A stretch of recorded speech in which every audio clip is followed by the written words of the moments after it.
Hey everybody, we're here with the General tonight. Got General Christopher Spillman with us, and looking forward to talking with him.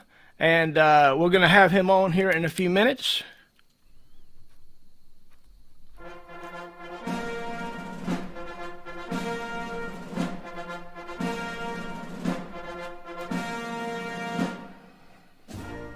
Oh, that's awesome. That's awesome. It's an interesting kind of prospect to talk to, high-ranking officers and things, and I look forward to that. We've got the General with us tonight.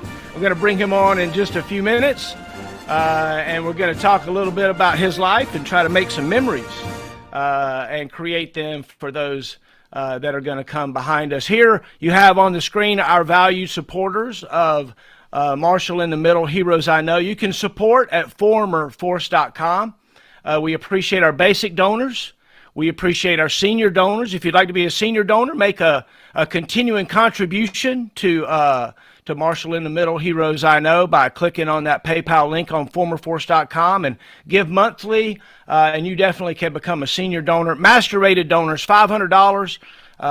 We really appreciate our master rated donors, and we see Williams, Jackman, Calderon, Evans, Cobos. Thank you so much. We really appreciate the support. The idea is to get our stories told before we get sick, before things happen such that it's like we don't want to tell the story. It's like we're sad. It's like we're worried about something else. And I just want to share with you just one little thing here. Let me open this up. What's this about? This is really came from Maggot, First Sergeant Maggot. If you didn't know that, you realize that Maggot wasn't his name originally. His original birth certificate had another name. But when Robert Maggot was a young soldier in Alaska, he decided that his name was too bland, and he wanted to make his own name. He wanted to stand on his own 2 feet, and he changed his name to Maggot. That's just amazing, right? And then the things that the folks that he mentored over the years. Well, he got a brain tumor, for the best I understand, and he lost his short-term memory. He couldn't remember what he had eaten for breakfast. As a matter of fact, he was always hungry and confused and didn't know where he was sometimes. But he could remember the old stories. So we got him on and we told the old stories with him. And so that's an extension of what we're doing here. We're doing it with the General tonight, General Spillman. Sir, I'm so excited that you're here with me. I'm going to see what I can do about getting us up. I would love to show your, where is it at? Here we go. This is your slideshow, sir. Let's watch the slideshow I made for the General, and then we're going to bring him up, and we're going to talk to him, and we're going to spend some time with him. It is Brigadier General Christopher Spillman tonight, Heroes I Know on Heroes Live. Here we go. Slowing down to hold my hand, richer than 100 grand. You're worth every second I could spend. What the future holds, but we'll always have our songs, and you'll always have a person to call home. Eyes are locked together, wanna throw away the key. No, this moment's not forever, but we could be.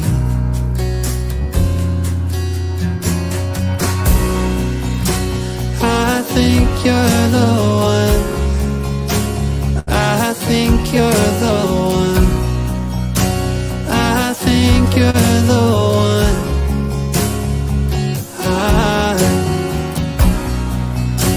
don't know much about love, but I've seen it come and gone. And I think you're the one.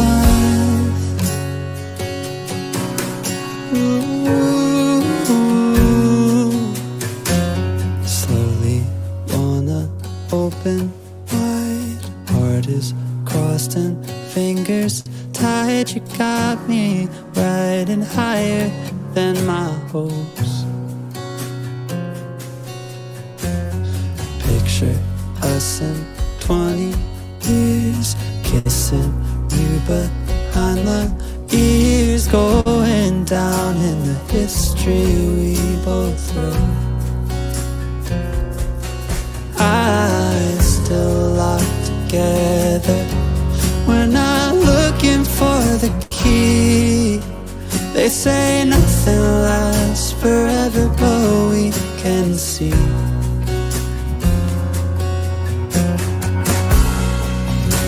I think you're the one. I think you're the one.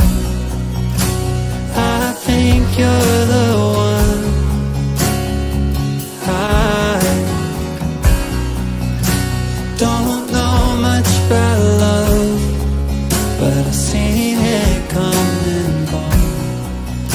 And I think you're the one.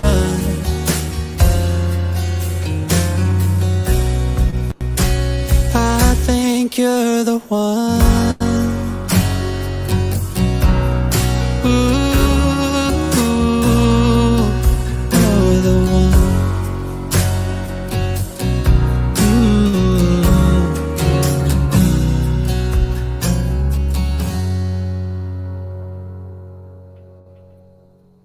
Oh, look at that, sir. I'm here with General Spillman, everybody. Sir, thank you so much for agreeing to hang out with me tonight. I'm so excited to have you on. Thanks for being here. I appreciate it. Well, thank you, Will. I appreciate it. And as I said a few minutes ago, with the work you're doing here really means a lot to old guys like me. And so more power to you. Anyway, Oh, thank you. Thank you. So Joe Benson and I really have put this together, and he designed a coin and T-shirts, and I've been doing some interviewing and just trying to capture our stories. You know, you heard about Maggot, and then I had a Sergeant Mason. I was Sergeant Mason's first sergeant, and he got throat cancer from the burn pits. And he died way too young, and I didn't get his story. I didn't talk to him, right? Like, we just had the branch, Air Defense Branch just had a Command Sergeant Major Adams die recently. It was just like bam, just bam, and all of a sudden he's vibrant and healthy one minute, and the next minute then he's gone.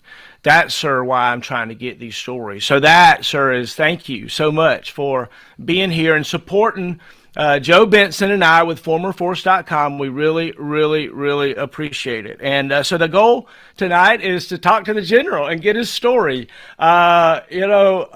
It's neat to get a chance to talk to your heroes, right?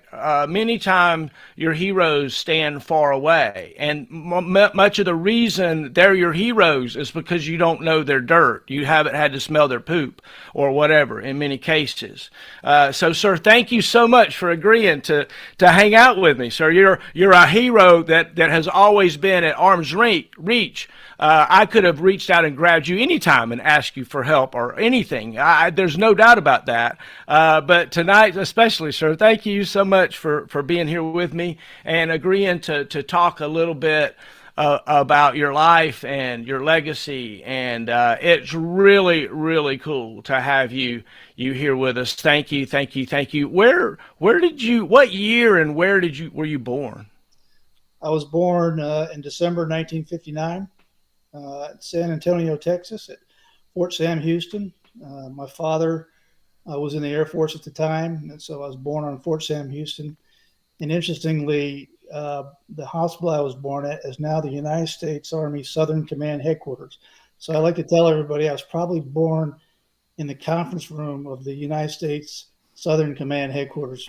So. Amen. Hey, what an anointed place to be born, right? That is awesome. That is awesome. Good. So your father or mother was military. Tell me about it. Tell me about that. My mother and my father are both in the Air Force, and my father was stationed there at Randolph Air Force Base in San Antonio, and so they had me, and then they had my sister, and then my dad, who grew up as a farmer. His dad passed away, And so my dad moved back to the farm in Kansas and, started tending to the farm for my grandmother. At some point, she sold the farm. And then my dad, he, uh, my mother was from New York, right? So they moved back to New York. My dad got a job and started working for the Air Force again as a civilian and became an Air Force reservist. And then that took us to California when I was about 10 years old. So I was really kind of raised in California with my 5 sisters and 2 brothers. And then in 1977, I graduated from high school in Santa Rosa, California, and joined the Air Force. Oh, So wow. I didn't know that. yeah, I was enlisted in the Air Force at age 17. My mother had to sign the papers for me to go into the military. And so I went into the Air Force and did just shy of 4 years in the Air Force and got out in 1981. And then later on, I went to college at California State University in San Bernardino, graduated, and got commissioned in 1985. Oh, wow. So what was it like growing up with sisters? Did they dominate you? Were you in the middle of them? Were they dressing you up or? Yeah, I'm the oldest, right? So Oh, wow. Okay. I was pretty much, I was pretty much running the roost with them, Although, it got as we got older, it got more and more challenging because I always tell a story. My mother had 4 girls in a row, and I was like, "Come on, Mom, when are you going to deliver me a brother?" And so finally, after 4 sisters, my brother Thomas was born, and then another sister was born, and then my brother Andy. So yeah, so we were a full household, um, and pretty crowded. Uh, had great parents. They treated us well. They took good care of us. Didn't come from any great means or anything like that. My dad was a civil service employee working for the Air Force in California, but they raised us well. Did the best they could, and so yeah, no complaints about my past for sure. Uh, oh, wow. Were you good? Were you a good student? Did you play sports? Yeah, I was. I wouldn't say I was a great student. I was an average student. Um, I never really applied myself too hard. I was getting through. I was a C plus, B minus student. Most of my life. Um, I was an athlete. I played a lot of sports as a kid growing up. Started with Little League baseball, Pop Warner football. I was an amateur boxer. I was a Golden Glove fighter. Um, and I played high school football all the way up through my senior year of high school football. I'll tell everybody I could have made it to a Division 1A college, except for my problems with size, speed, and talent. But other than that, I could have made it. But yeah, so I played a lot of sports over the years. So you got to tell me about Golden Gloves. Like I don't know enough about it, but look, anytime you strap on boxing gloves and go to get on a ring with another human being and try to beat each other up, and then to say it's Golden Gloves, that's more than just hey, I went down and tell me about that a little bit. Well, when I was growing up, there was this kid that lived in the neighborhood. His name was Freddie Franklin, and he was kind of a bully, right? So he was always picking on me, right? And it was really bothered me. My mother, she was from New York, and she was New York all the way. All right. She says, "Nah, and I'm not going to stand for any of that." All right. So she took me down to the boys club in Sebastopol, California. And there was old guy running it. His name was Al LeMay. And so he took me under his wing, and I started at about, I guess I was probably 12. I started boxing. I did a lot of local club boxing. Santa Rosa, Hillsburg, Cloverdale, Sonoma, all these towns had boxing clubs, and boxing season was usually in the wintertime, so it was after football, and so we kind of rotated around clubs and we had matches and so on and so forth, and then it was in California, the Amateur Athletic Union, so I became an Amateur Athletic Union fighter, and so I fought in the AAU boxing championships. I was an AAU champion 1 year. And then when I turned 16, you could become an amateur fighter. So I became a registered amateur fighter with the California Athletic Commission at the time. And I fought in the San Francisco Examiner Golden Gloves I think it was 1976, probably so, or maybe it was 77 because I just turned 16. So I fought there, and I fought a kid from Keith Carolyn from Stockton, California, and he knocked me out in the second round. And that was the end of my boxing career, right? And I said, well, when you start getting up to that age, 16 and 17, people are really good, and you're no longer fighting with 16-ounce gloves. You're fighting with 8-ounce gloves, right? And it hurts a lot more, right? So I was like, this is probably not meant for me. So that was the end of my boxing career. But I was a Golden Gloves fighter, and I was an AAU champion. Yay! Thanks for sharing that. That's awesome, right? No wonder nobody messed with the Spillman, right? Ooh, he'd break it out. Were you a southpaw? I am, but it's not very. Oh, I am a southpaw, but I fight as a right-hander. So I had a really good jab because the southpaw you usually lead with your right hand, but I'm a lefty, but I fought like a right-hander, so I had a really good jab, and that was very helpful to me. oh boy, he'd fake him out. They'd be like, he's left-handed, and then they'd bring it around. Oh Yeah, boy, oh boy, oh boy. So, like, do you remember being a leader of your brothers and sisters? Do you remember like organizing things and being a leader at an early age like that? yeah. I mean, I guess leader would be the right word. I mean, I was always keeping my eye on them, and my sisters were pretty tough girls themselves, and they didn't need a whole lot of help from me. But my brothers, I definitely kept an eye on them, and they kind of looked up to me. I was doing pretty well, I mean, wasn't getting any trouble or anything like that. So, but I had a good relationship with all my brothers and sisters. Who was it that mentored you when you were doing, your boxing and your football? And was that your dad, or was there somebody else that helped? My dad, just the role model that he was, and the behaviors that he demonstrated to our family. A lot of my coaches that I had, like I said, I played Little League Baseball. Alan May was the guy who started training me as a boxer. He was a role model.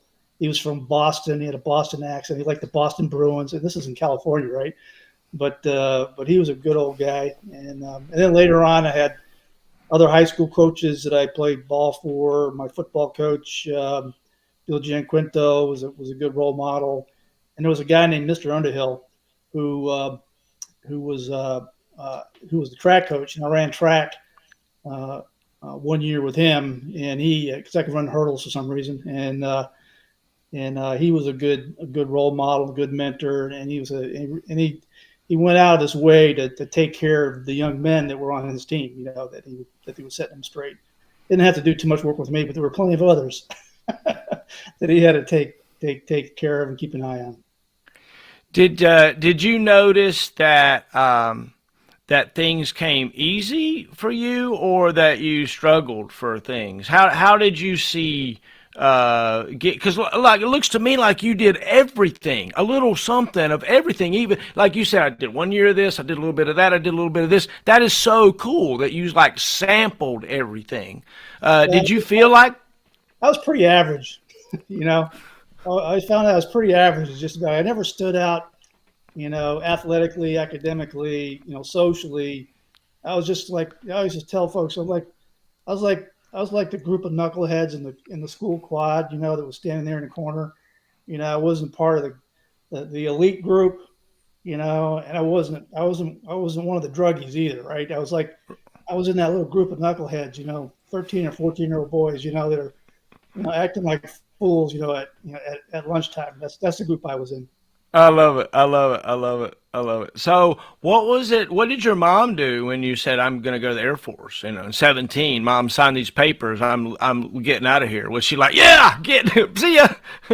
Oh, I mean, I was about ready to go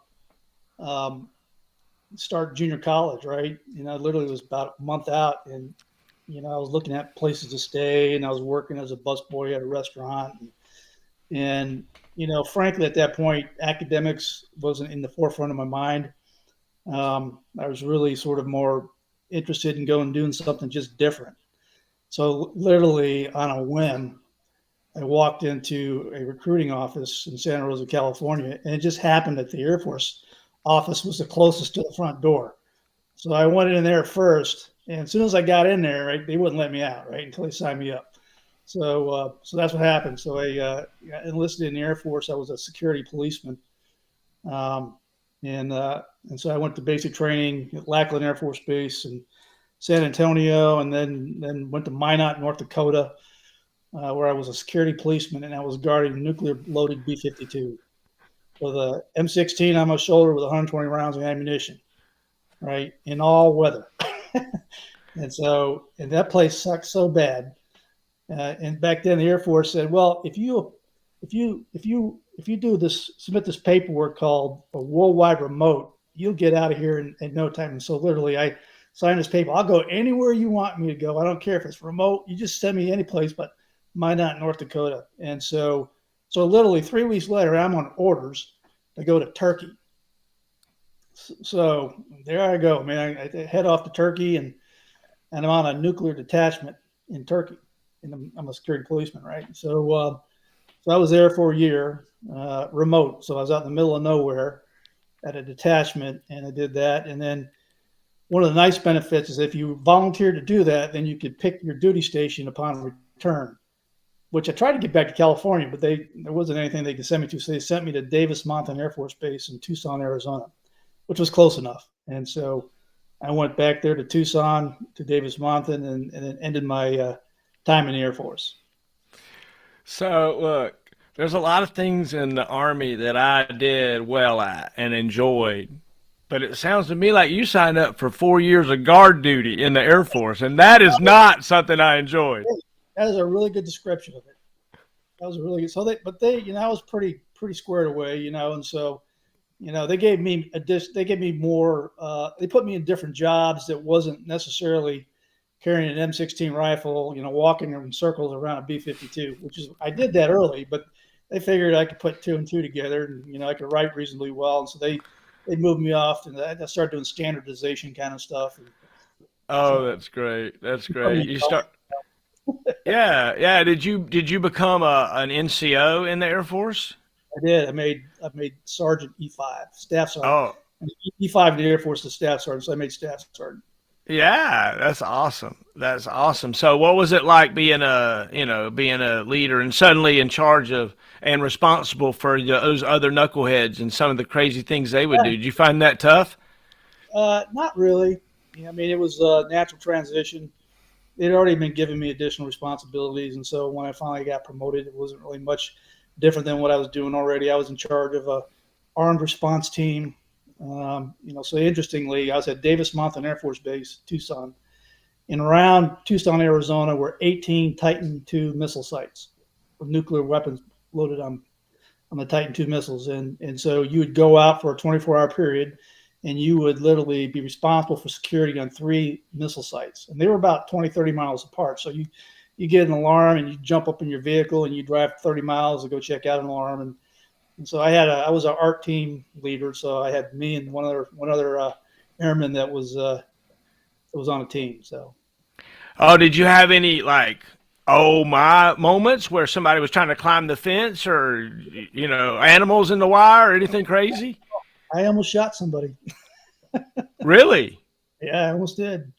So this is a Titan II missile site, right? And it's got a big chain link fence around it. There's signs on it that say restricted area, use of deadly force authorized, so on and so forth. So I get a call, an alarm goes off. I get my team member. We get in the vehicle. We drive like 20 miles, and I roll up onto this Titan II missile site, and I look through the chain link fence, and I see this dude right out there in the middle of the site, and he was just wandering around out there. And I went out there and I challenged him. I told him to halt. He started to come towards me. I told him to halt. Again, this guy's a big guy too, and I wasn't going to get in a wrestling match with him. And the guy that was my team member, he was like panicking. And so I really loaded my weapon on him and chambered around. I said, "You take another step, I'm going to shoot you." And he figured it out, and he stopped. Oh wow! So he's like, so what did it end up? Was he just lost, or was he just playing? He was Mess crazy. around, mess around. He was crazy. Yeah, he was having mental health issues, and he said he was walking to Arizona. He was walking to Mexico, and it's like we're in the middle of nowhere, right? Wow. And so anyways, I searched them, and I was so my teammate was so nervous. I didn't want to hand him my weapon and then search the guy because I'm afraid if I got into a wrestling match, this guy is going to kick my butt, right? And then this guy here, my help, my partner's not going to help me, so I just stayed there and kept him kept him on the ground until my boss got there, which took him 45 minutes to get there, and then finally we dealt with it, and the Pima County Sheriff showed up and hauled him off.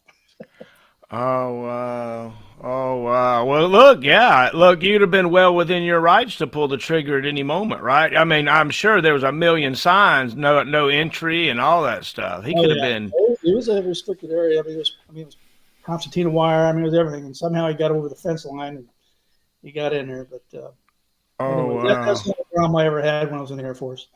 Oh wow. So, did you get out as as previously scheduled, or was it like, Yeah, no, forget this, I'm done?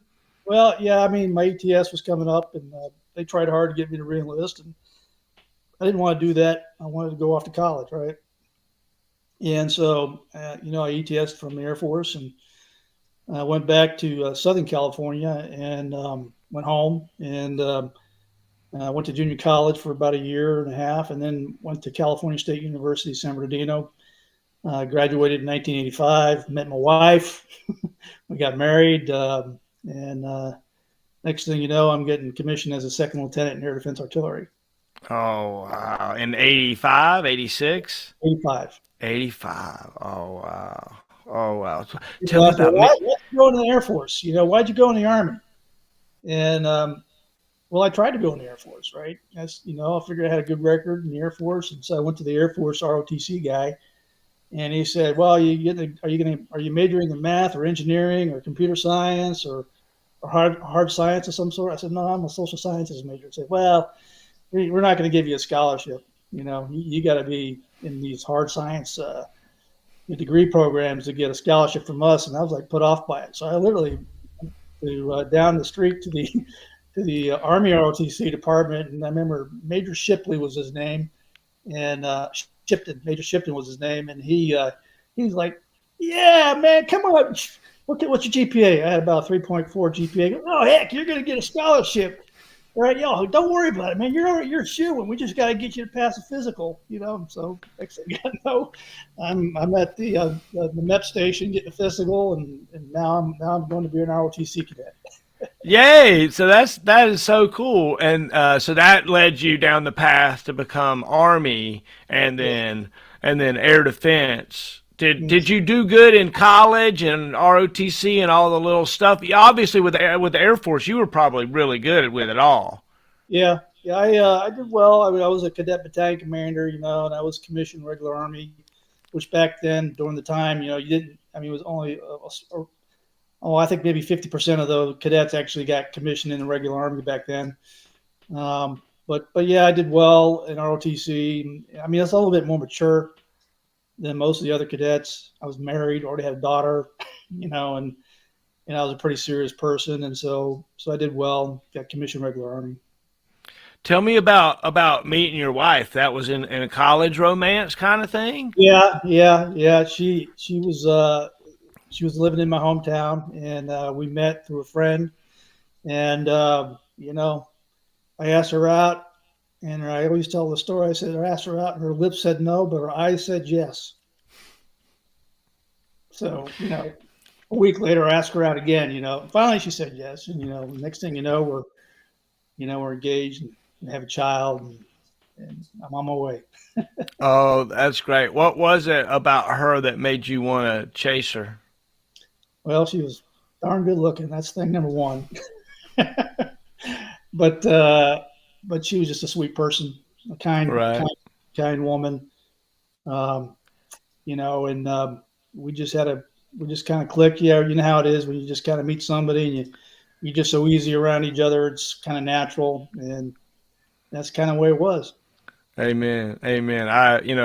Working on the pictures and the slideshow and everything, seeing y'all together through the years, it's really, really cool. The family that you built. Brag on your kids for just a minute, if you don't mind.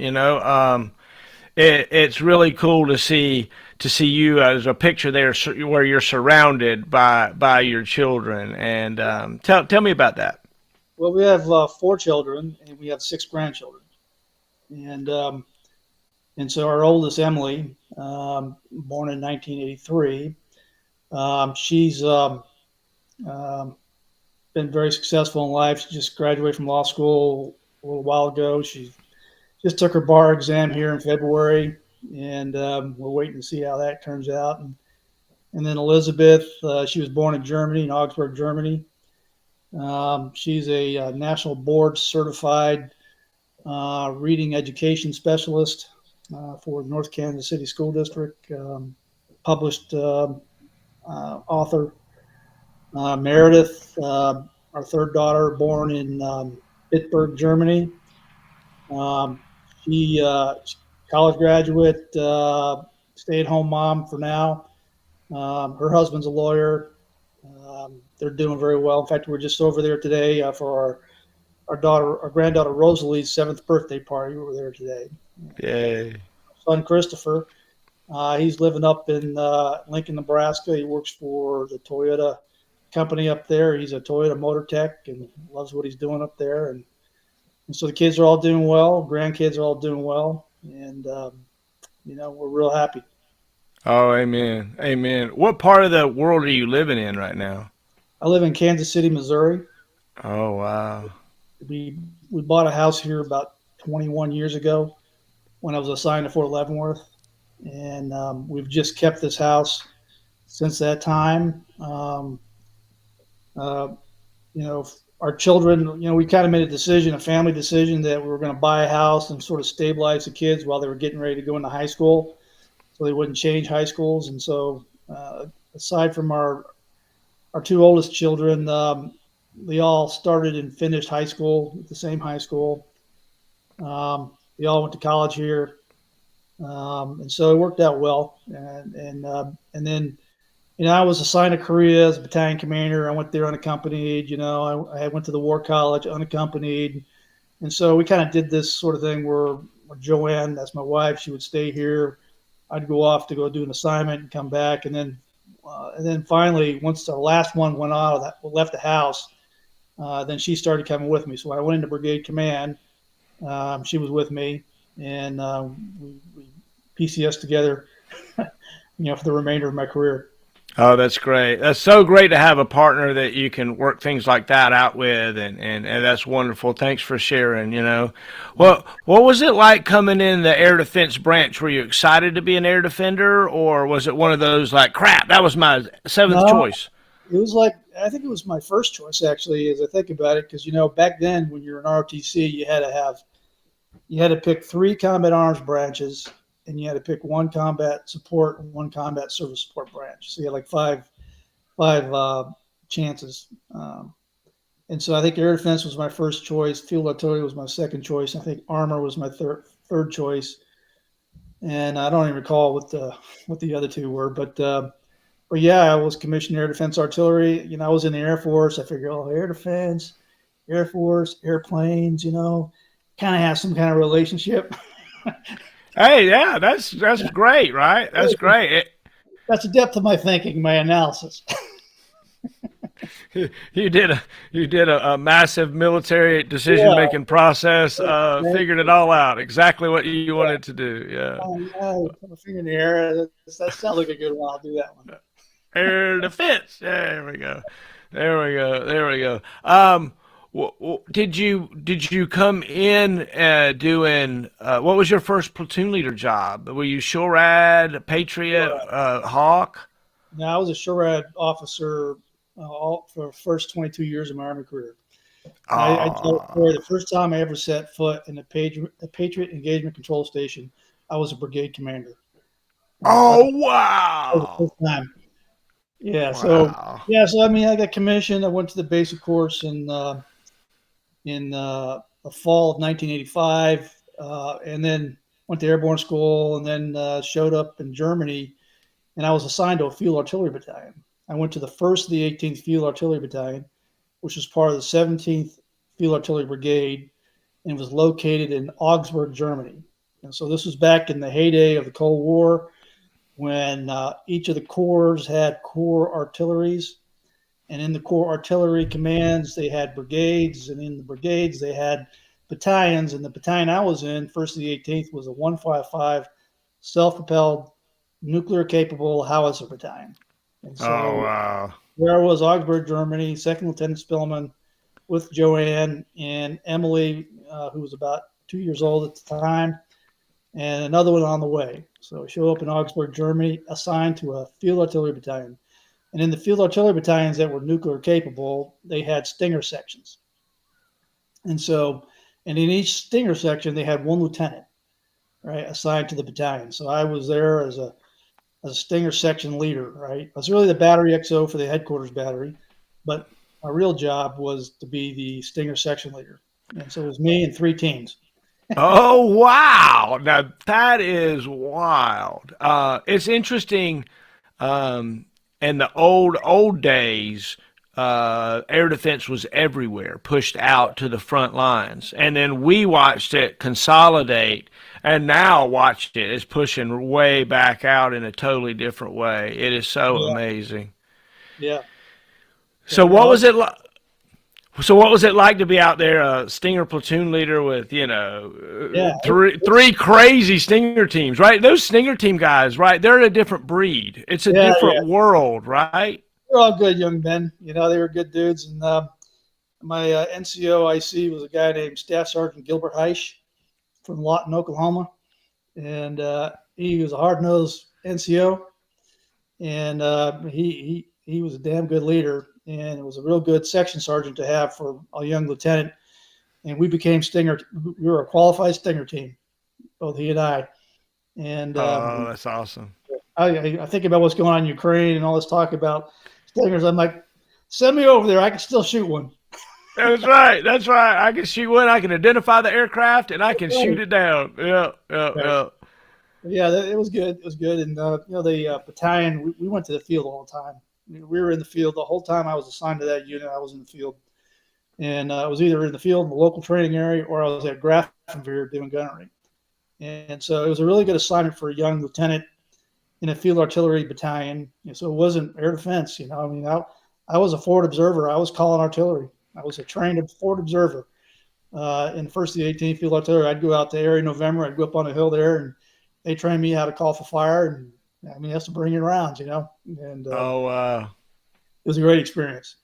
Amen. So you and the family, you enjoyed the assignment over there. It was still great to travel around during those days. Yeah, we did enjoy it. I was assigned to 1st of the 18th for about 2 years, and then they were doing a major organizational change, an MTO change, and the Stinger teams were going away, and they were looking at things to do with me, and they were going to send me to the brigade to be the assistant S1. I was like, man, I don't want none of that.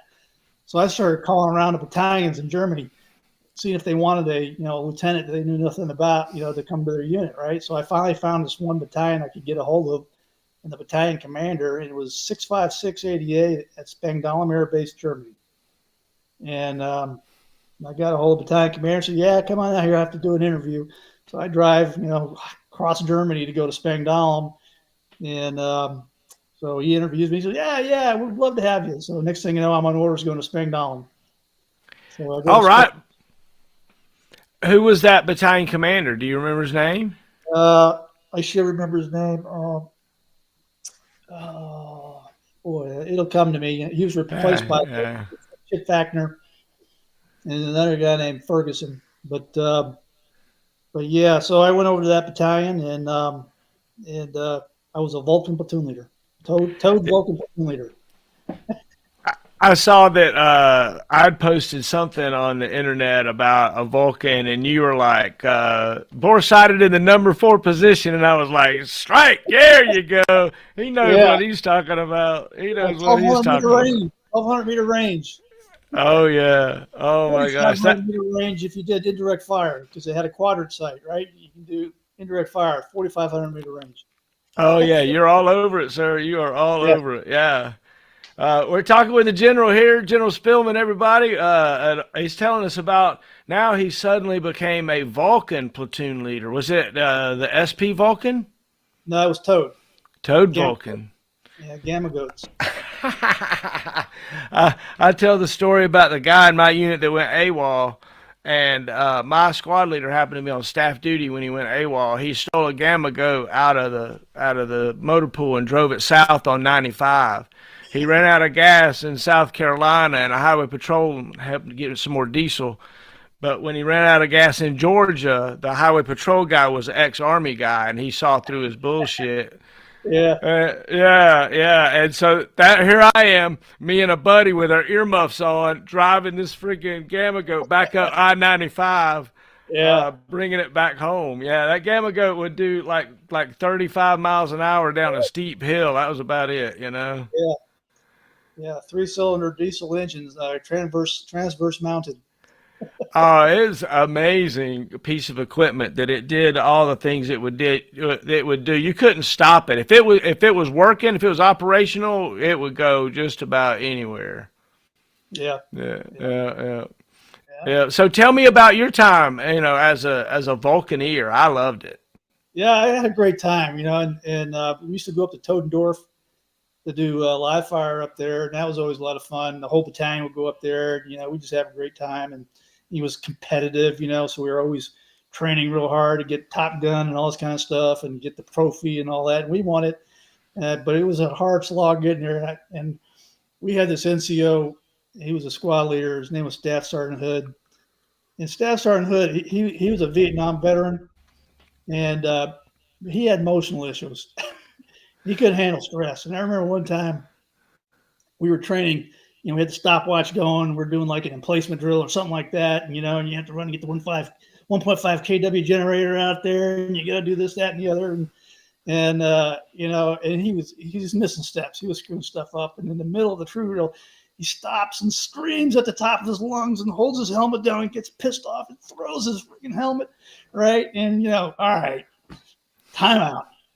And he goes storming off, and a couple soldiers go following after him. And Sergeant First Class Coprick's my platoon sergeant. Sergeant First Class Coprick was this guy was fantastic, and this guy was country. If you know what I mean, man, he was country.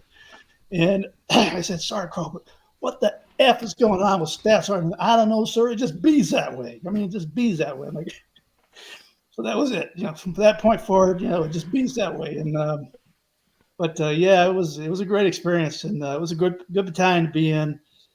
I had some really wacky battery commanders that didn't make it in the Army, and but we survived it. It was a good experience.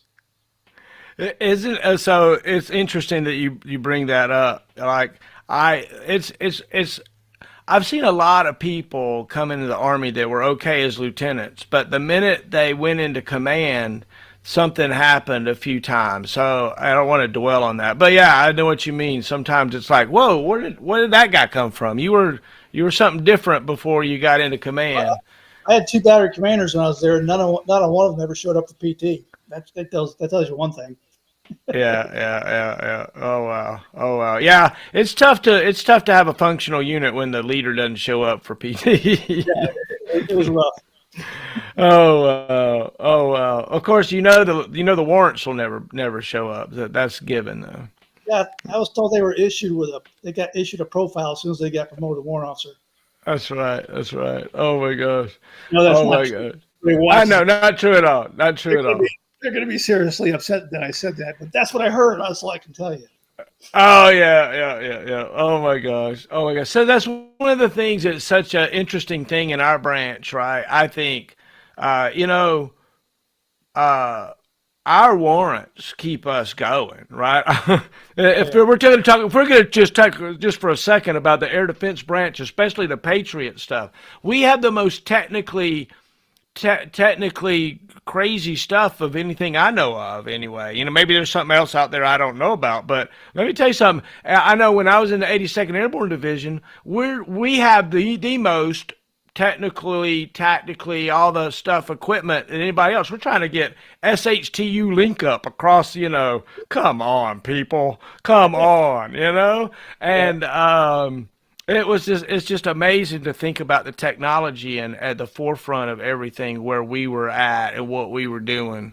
Did you find that to be something you enjoyed, having all that cool equipment around, or did you hate it as much as I did? Yeah. Um, Other than being technically competent on the weapon systems that I was in charge of as a young leader, after battery command, I went to Port Riley in First Infantry Division. I commanded an SP Vulcan battery, took them to the NTC and all that with First Brigade, First Infantry Division. But after that, Patriot was being fielded all during this time, and there was like these high med guys. They had Patriot and Hawk, and we didn't want anything to do with those guys. And then you had us SHORAD guys, right? And we were in divisions, and we went to the NTC, and it was definitely a divide in the branch, So I really wasn't too much of an air defense systems geek, I mean, I knew enough to do my job well enough, but I'm not a guy who's going to chase electrons, across a circuit board over wires. I wasn't going to do any of that. So Oh yeah, oh yeah. So, um, I don't know how you would even begin to describe the mission of an air defense battery commander at the NTC, right?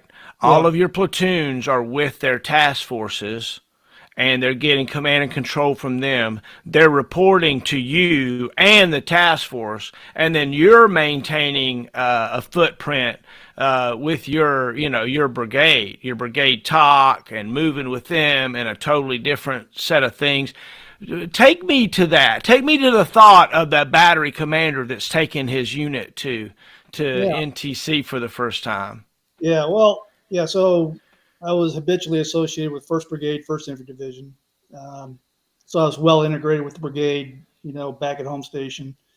I went to all their training meetings, or at least my XO did, and I even went to their hails and farewells and all that kind of stuff. And so I was well integrated. But my parent headquarters was the battalion, 2380A, and I was obviously had a great battalion commander and had a great relationship with them. But when you go to the National Training Center, you're in direct support of the brigade. So I was there supporting the brigade, and just a quick sort of little bit of a on a slant here. What's old is new, right? We're bringing back the SHORAD force in many ways into the Army, into the divisional Army.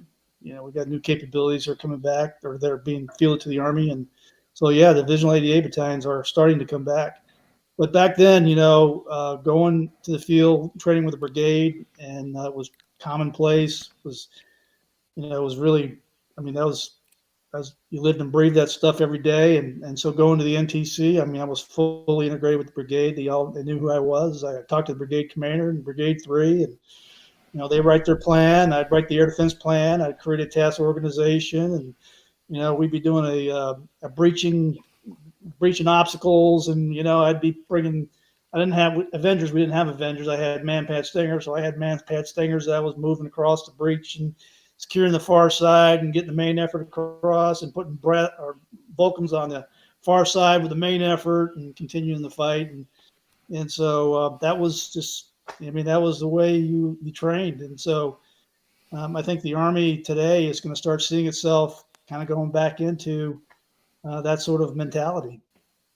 Oh yeah, that's a skill set that you got to practice a lot. There's a lot of integration, there's a lot of communications, and communications gear's come a long way since the old. I mean, we watched the Singars radio come around, Yeah, and and that was a big deal, in our time. Getting the time hack or whatever it was to get on the hop net or whatever. yeah, everything was plugger time. Get on plugger Oh time. yeah, oh yeah. Are you on plugger time? Hit time sync. Oh yeah. Yeah, Great times, great times. Oh my gosh, look, we got, is it Aunt Donna here? Donna Kerr Catman says hi, Chris. that's my Aunt Donna. Yay, yay! She's hanging out with us, and she says hi. Thanks Aunt Donna for hanging out with us. We really appreciate it. We love Aunt Donna. And so tell me like the next step after battery command. What happened next? Well, I got a call from PersCom, it was called back then, and they said, "Hey, we want to send you to Canada." I'm like, "Canada?" I'm like, "Whoa, what's in Canada?" They said, "Well, it's a personnel exchange program with the Canadian Army." I'm like, "Yeah, sure, I'll go to Canada." I didn't ask where in Canada, but but so yeah, I had to fly to the Pentagon, right? I said, "Oh, that's some big deal there. I have to go to the Pentagon for this assignment." I'm a captain coming out of Barry Command. I thought I was like, wow, I'm going to do some really. They really just want to look at me, and make sure I met height and weight standards, man. That's all they really want to do. And so I was literally there, and they said, "Here, we got to brief you on the personnel exchange program. Here's a regulation. Read it." It took me about 20 minutes to read it, and they said, "Okay, you're done." So next thing I know, I go to Canada, and I go to New Brunswick, Canada, to Chatham Air Base, which is literally is about as far east as you can go. It's east of Maine, and I'm on the coast. And I did 2 years there. I had a fantastic time. I mean, it was a great 2 years. And I went all Canadian, man. I went up there, and I walk in. I said, "Hey, look, I'm an exchange officer here." I said, "But I want to get the full experience." I said, "So I'm gonna play hockey." They were like, "What? You want to play hockey?" I'm like, "Heck yeah, man! I want to play hockey." Like, skate? I'm like, Not really." So I said, "But I'll learn. I'm a decent athlete. I could learn how to skate." I'd been on skates before, but they said, "Okay." So you have to go to the store. The store, they're everywhere. Called Canadian Tire. So I go there and I buy my helmet, I buy my stick, and I buy my skates. And then they issue me the rest of the gear at the gym. And man, I played hockey for 2 years. I sucked at it completely. And But you played. but I got out there and played. It was great. It was a great 2 years. The kids had a great time. They went to Canadian schools. Joanne had a great time. A really tight knit community. They took good care of us, and we kind of hated to leave. It was a really good 2 years. All right. Sergeant Major Cook says hello. I was just with Major. him over the weekend. And Kathleen Spillman, I bet she is of some relation. That's my sister. Hey, sis. Hey, Yeah. sis, we love you. You got a great big brother right here. He was a hero of mine, is a hero of mine, and we're hanging out here.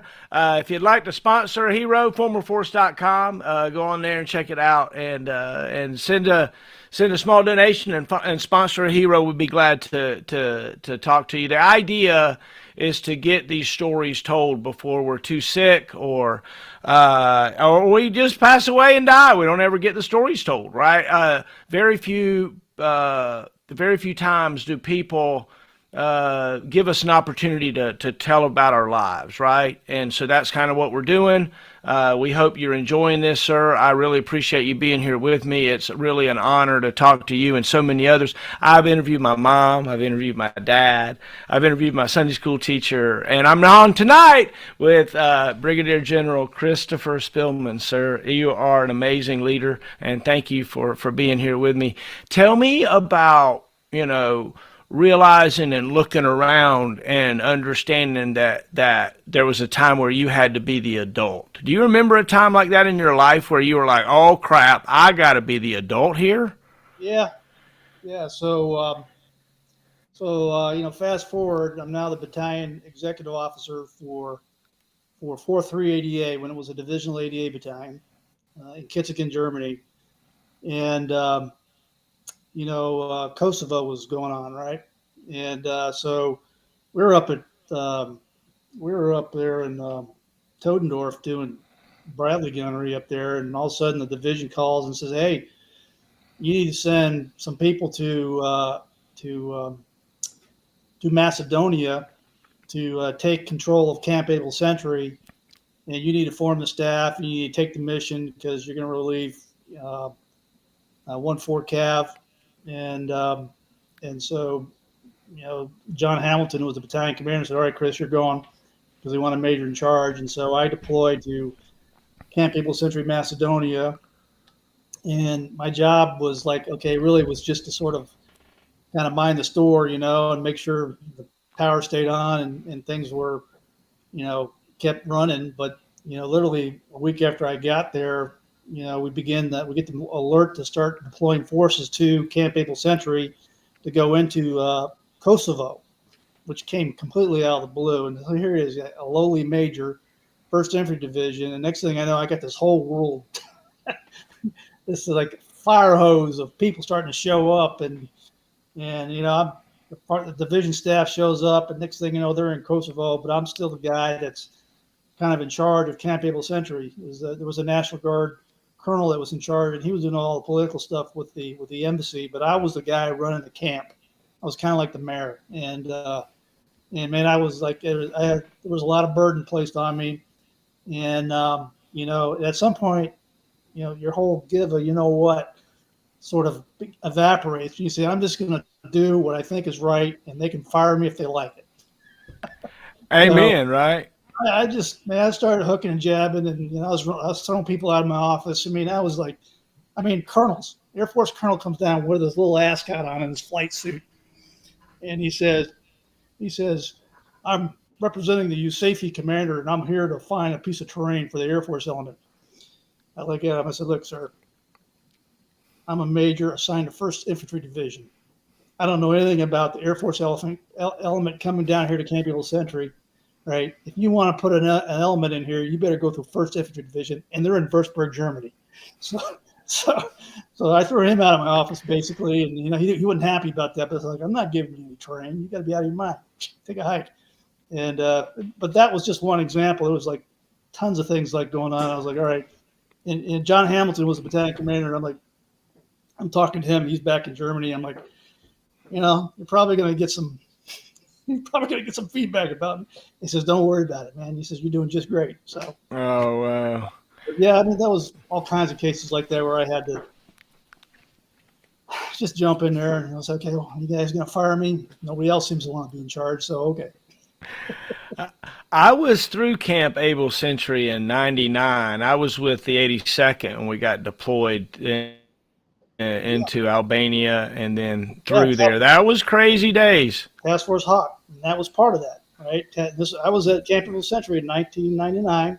Task Force Hawk came in. They came in on CH-47s, and they landed at Camp Able Century. Right, I remember when they came in. I was on the ground looking at these CH-47s come flying in, and battalion commander gets off. He's like an infantryman. He's like giving me that beady-eyed stare. Because to him, I'm just a geek. In his way. But I'm like, all right, you guys put your stuff over here. Had these Marine Corps majors come driving in from Albania in a rented vehicle, and they're like, yeah, we're looking for a place for the MEU, the Marine Corps Expeditionary Unit. And I was like, there ain't no place for a MEU in here. How many people are in the MEU? Oh, about 2,000 Marines. I'm like, there ain't no place for 2,000 Marines in here. But yeah, next thing I know, I got 2,000 Marines going to be moving Camp Able Century. I'm finding an old warehouse to stick them in.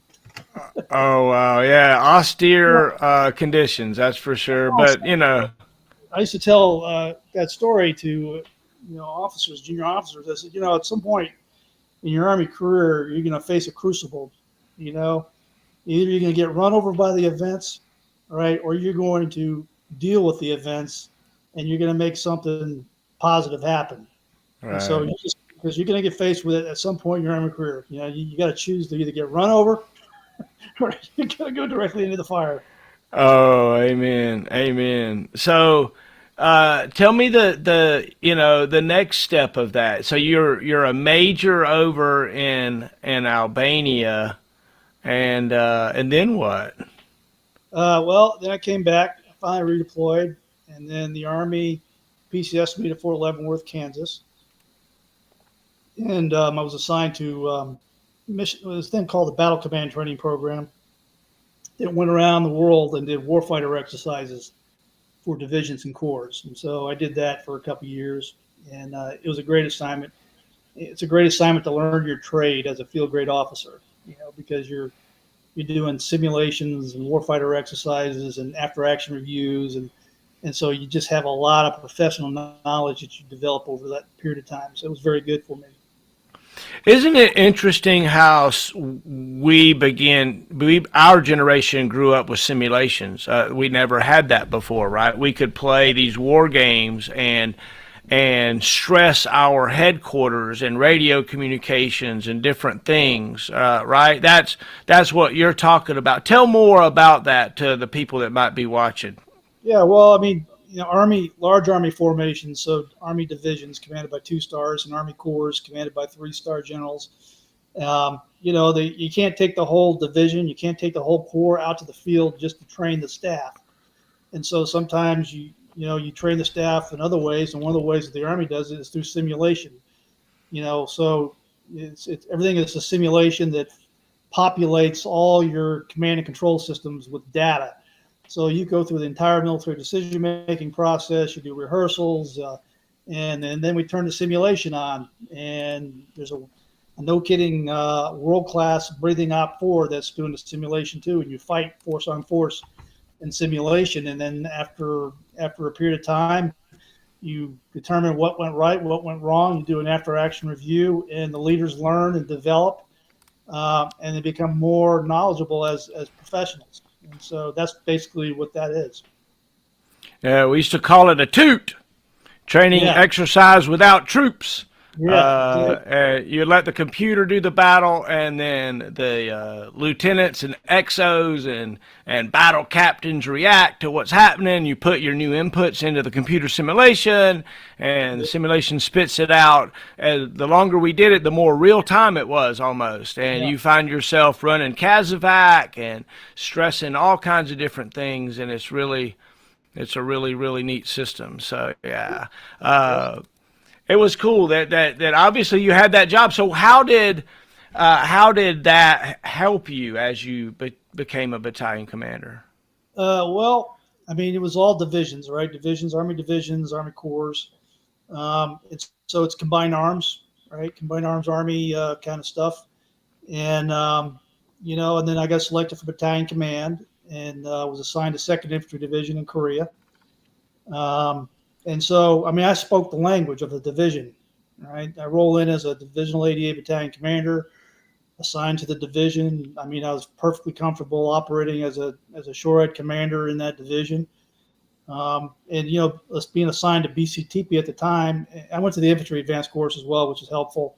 Had previous divisional assignments, NTC. I was the NTC for a couple of years as an observer controller. So I lived in the maneuver army all the way up through battalion command. And so for me, integrating and being part of a division was just like breathing to me. I didn't know anything different, to be honest with you. I didn't know anything about this Patriot world that was going on, this HIMARS.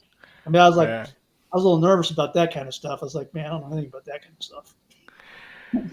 It's hard to explain the decentralized operations that a SHORAD unit operated under. A team chief and his gunner and their individual weapon system, either integrated with their maneuver unit or out on their own, overlooking some critical avenue of approach, managing their own security and fighting bravely, unafraid, all alone. But a Patriot is totally different. Totally different. Everybody is together. It's one complete unit mission. You got to have a coach and a cheerleader and folks that are right there that keeps everything going. And that unit, a battery commander and a first sergeant are really a quarterback, and a linebacker. In a SHORAD battalion, the only one that's plugged into anybody is a battery commander. Right, that's the lowest level that they're plugged, or highest level that they're plugged in, because everything else is decentralized. And so saying that you spoke the language, here you are. What year was it? Are you the battalion commander? Is it 5.5? Yeah, I was 5.88 battalion commander. It was 2003 to 2005.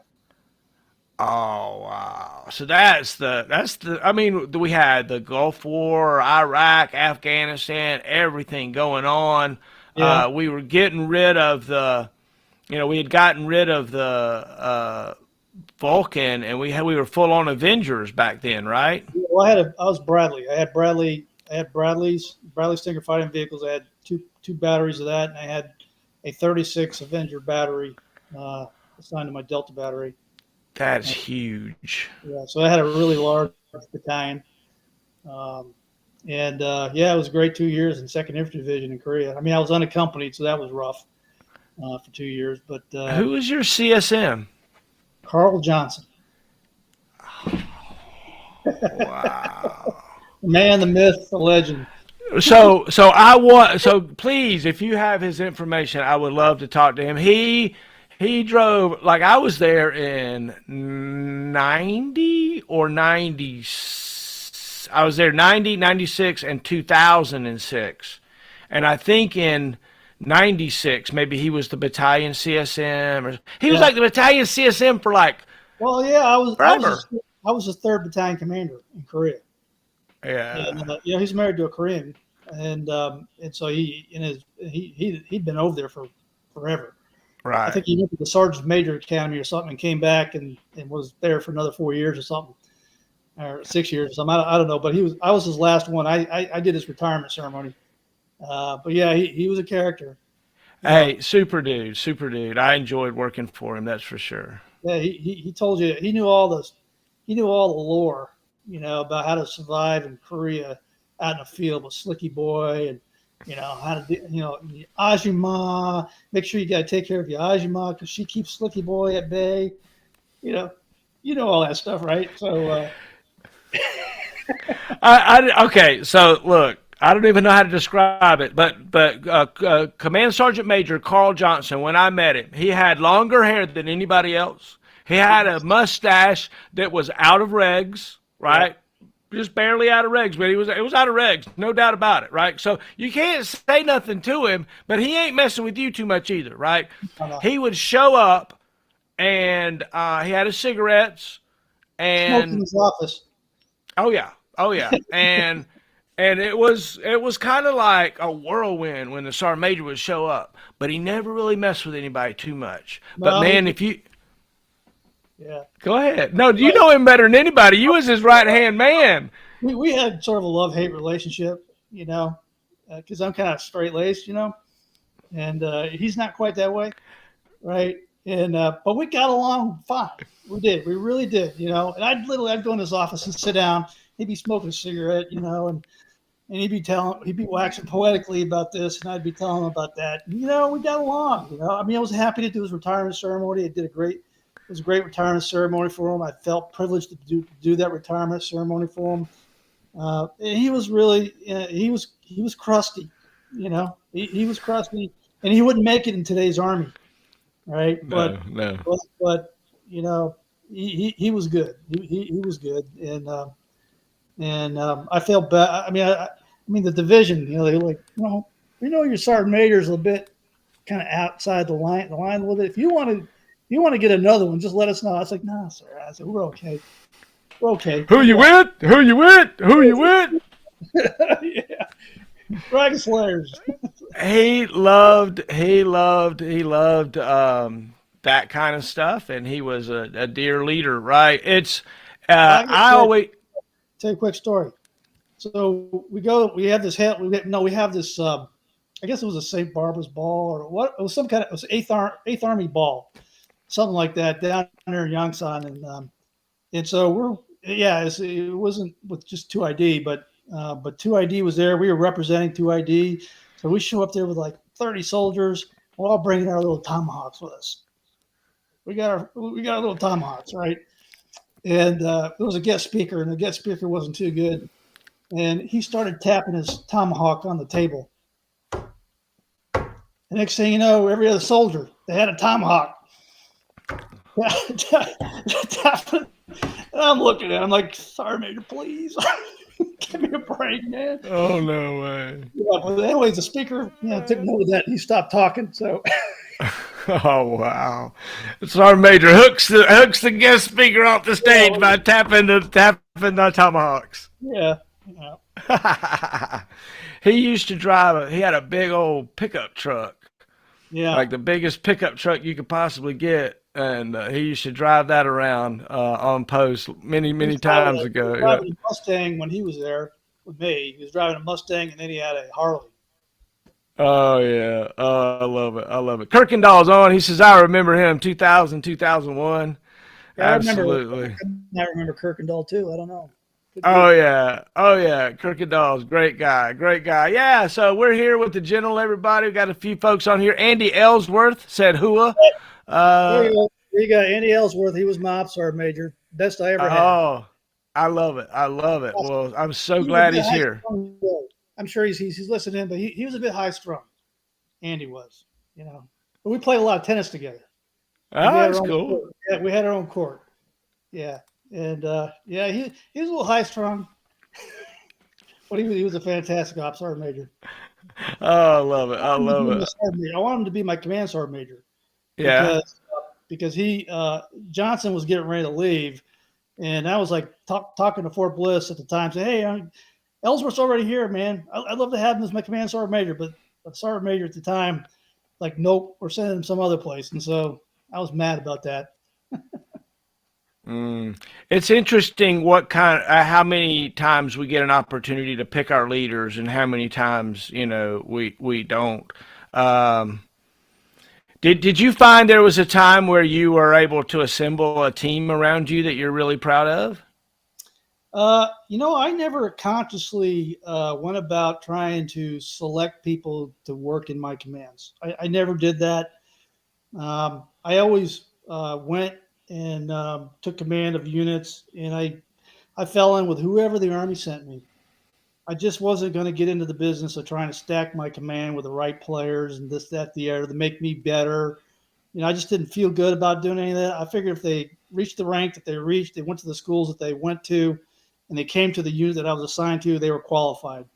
And I never once by name requested anybody to come to any unit that I was in charge of. I just went with whoever the Army brought me.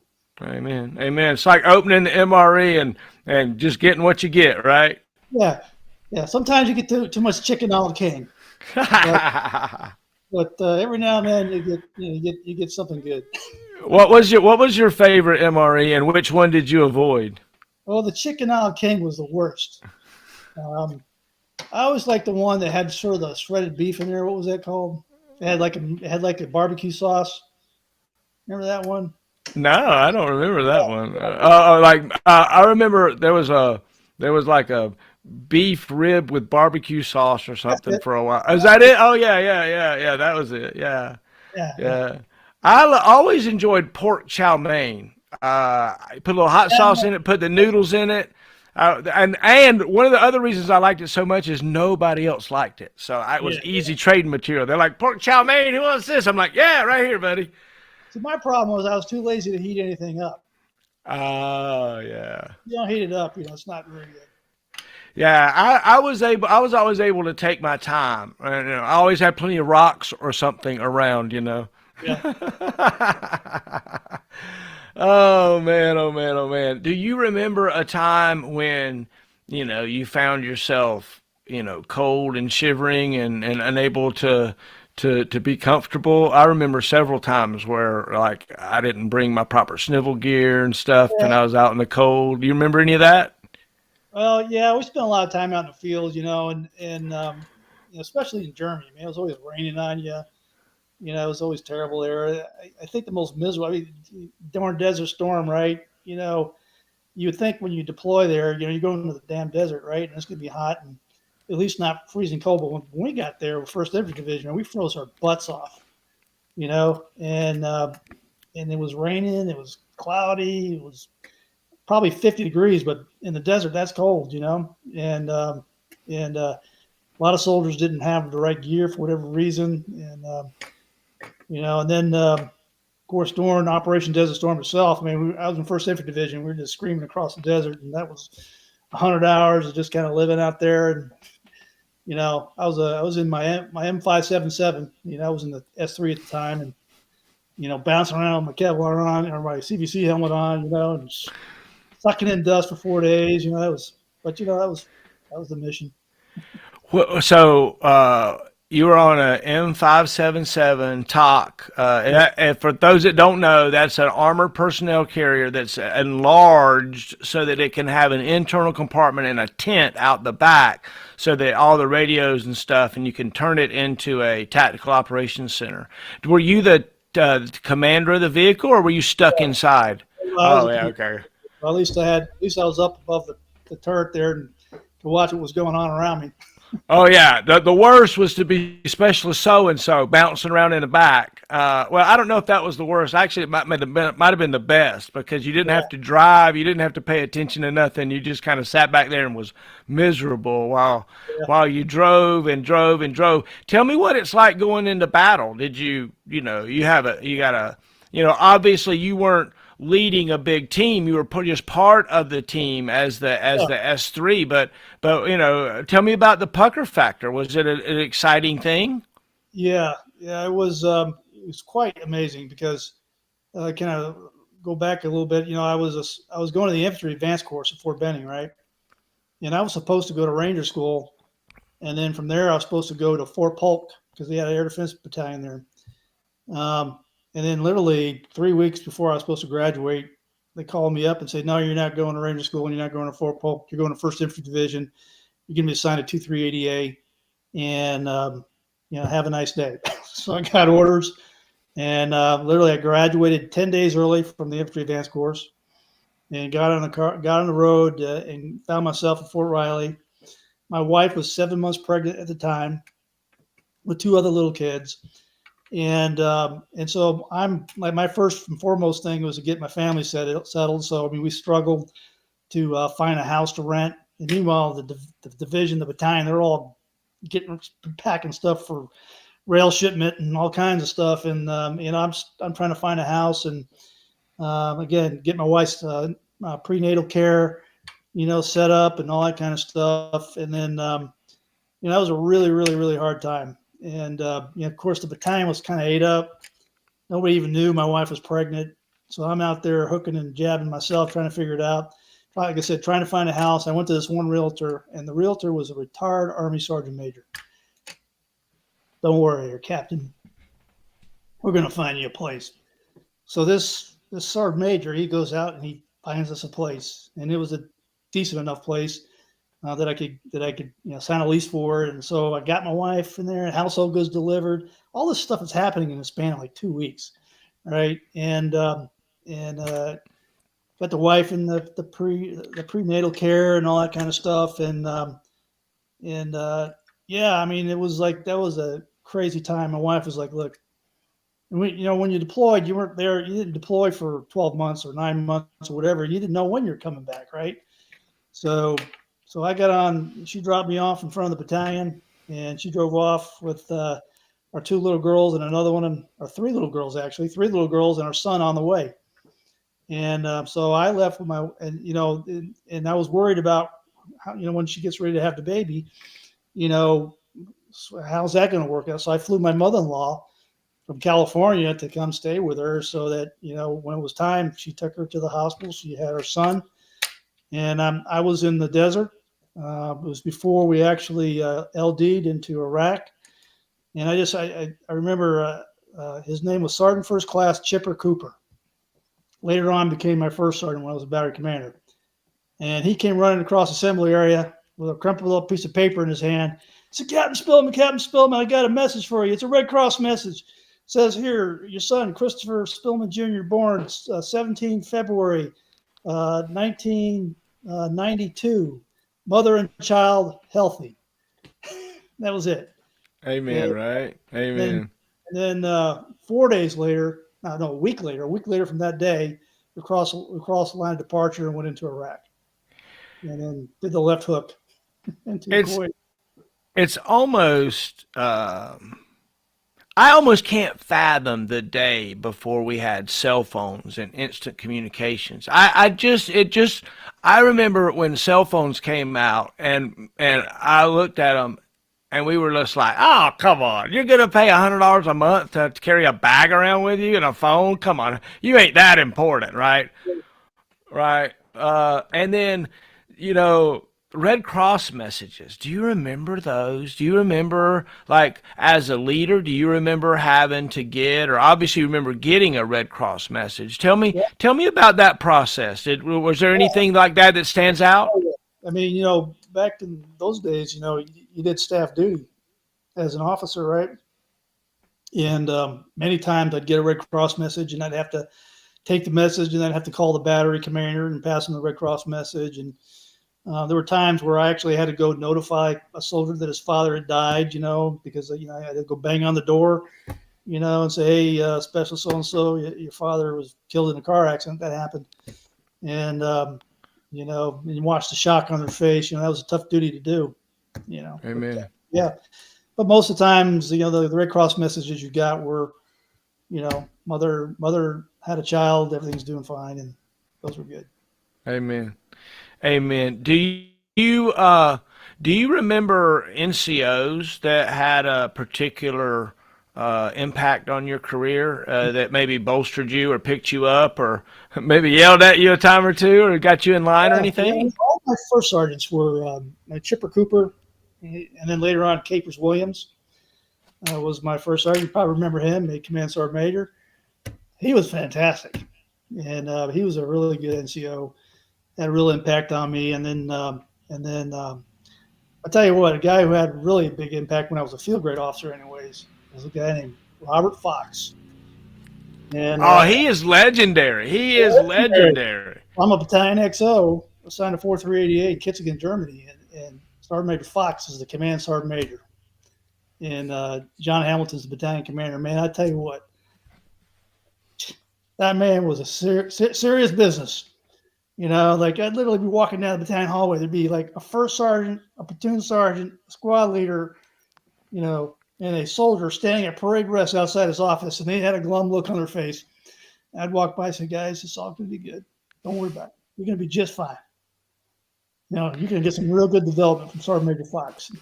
I don't think I helped him much, but yeah, man, he was fantastic. And then he really showed me a lot about what right looks like as a command sergeant major. He really did.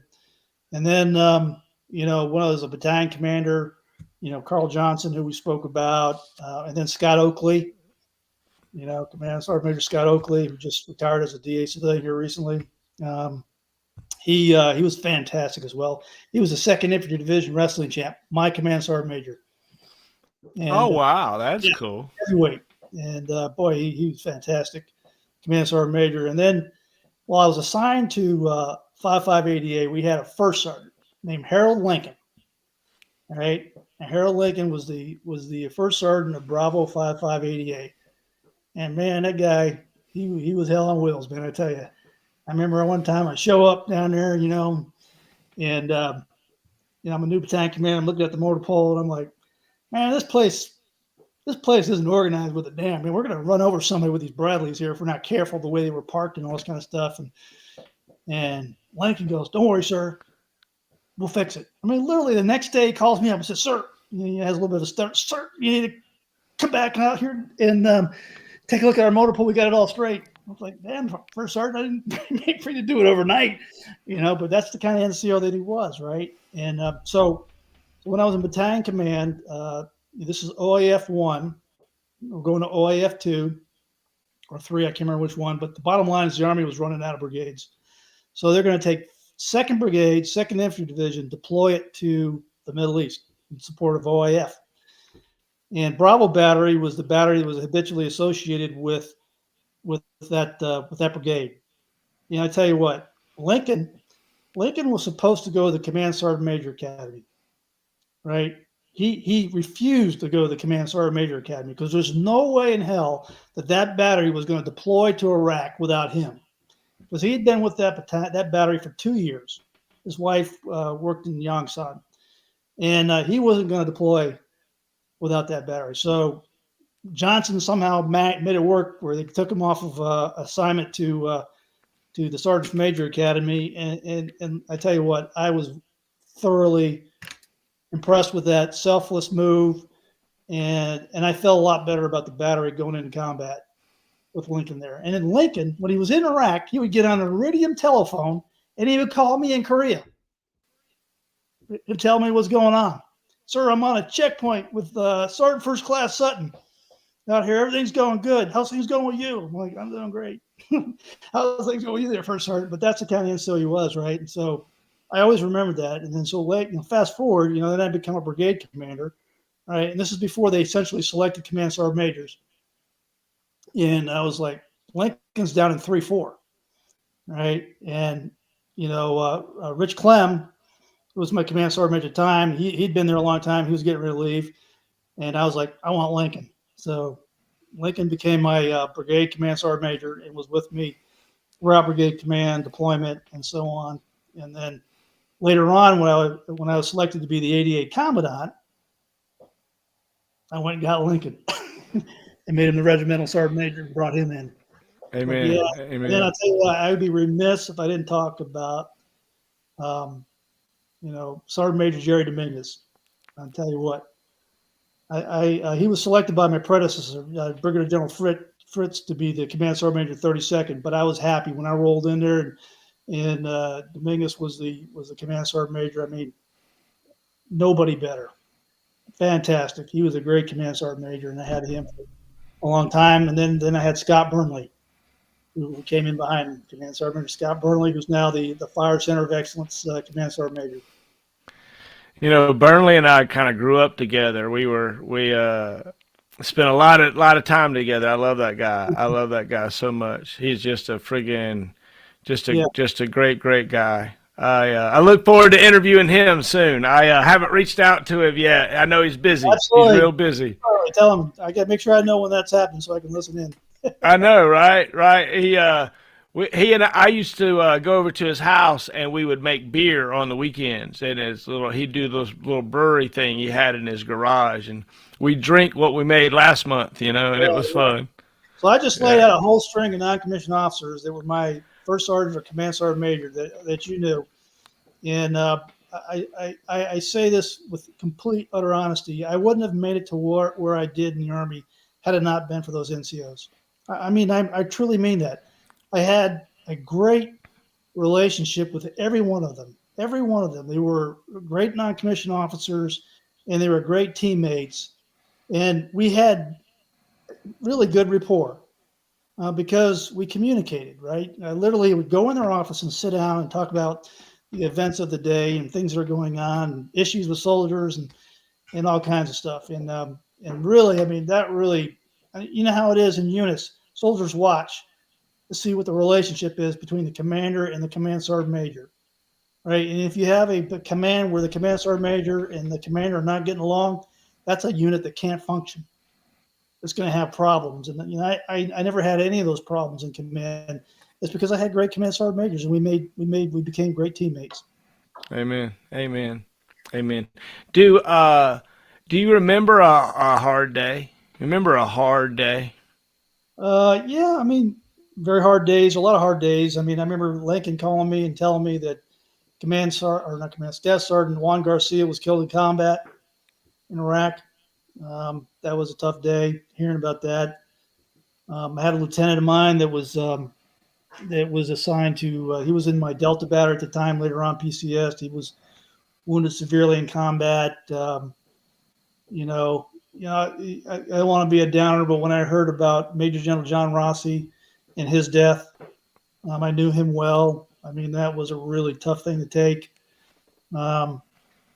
Yeah, I mean, when you lose soldiers, regardless of the circumstances, particularly if you knew him, like Garcia, he was just a little guy in Bravo Battery, and he was a Bradley commander, and I remember him because I remember going to his Bradley and checking him out and stuff, and that was really tough. Yeah, but yeah, those are tough days.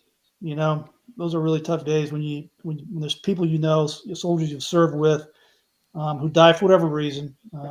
It's particularly tough, and that's no different than any other leader out there. I suppose if you asked any other leader about your tough days, they would tell you very similar stories. Yeah. So as a leader, you get to promote people, award people, and you get to re-enlist people. What was your favorite? Well, actually, it's hard to pick a favorite. I suppose promoting people, it was probably the most important thing that I did. I presided over many promotion ceremonies, and try to do the best you can to make remarks that are applicable to that person. You don't want to make canned remarks, sort of superfluous remarks. You want to try to make it personal if you can. And But yeah, but you know how it is, because you always get the soldier standing there. You talk about the soldier, you talk about their family, right? They read the orders, you pin it on. You got the wife there usually, or the spouse there. You got the kids there. You got mom and dad there sometimes, and it's just a very, very wonderful moment for that young leader at that point in time. And so those are all very, very meaningful experiences doing promotions. I like doing reenlistments too, um, and awards as well. But promotions, really are probably the thing I enjoy doing the most. So let me ask you a question. When we went from black boots to the suede boots, was that the birth of the real army, or was that the death of the army? What do you think? I wouldn't say either. I think, well, I'm not trying to be diplomatic per se. I haven't really reflected on it. I thought the biggest change in the army is when we started wearing the beret, the black beret. I remember that. It was a lot of consternation over that with the Rangers and all that kind of stuff. But when we Oh, moved BDUs to ACUs, um, you know, I thought the ACU was a bit of an odd looking uniform.